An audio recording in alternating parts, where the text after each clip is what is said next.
ইসরায়েলিদের আগ্রাসনে গাজায় গণহত্যার প্রতিবাদ আর নিরীহ ফিলিস্তিনিদের পাশে থাকতে প্রতিষ্ঠাবার্ষিকীর কেক কাটাসহ আনন্দ আয়োজন উৎসর্গ করেছে মাইটিভি। সেই সাথে গাজাবাসী সহ মুসলিম উম্মার শান্তি কামনায় বিশেষ দোয়া ও মোনাজাত করা হয়।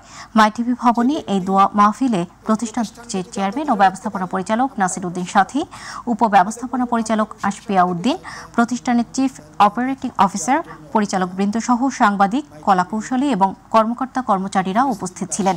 এ সময় প্রতিষ্ঠাবার্ষিকীর অনুষ্ঠানের যাবতীয় খরচ ফিলিস্তিনের নিপীড়িত মানুষের কল্যাণে সহযোগিতা করার ঘোষণা দেন মাইটিভির চেয়ারম্যান ও ব্যবস্থাপনা পরিচালক নাসির উদ্দিন সাথী।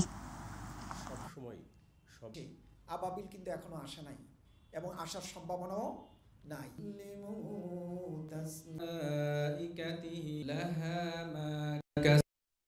তারপরে আমি এটুকু বলতে পারি,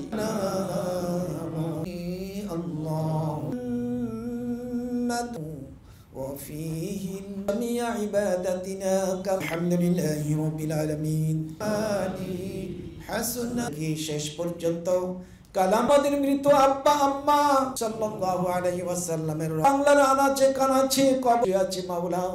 আজকের অনুষ্ঠানগুলোকে তুমি মাওলা ভরপুর ফিলিস্তিনি মাওলা, ফিলিস্তিনা তাদেরকে আবার পুনর্বাসা মাওলা বাইতুল মুকাদ্দাস জান্নাত চোখের সামনে এনে দিও।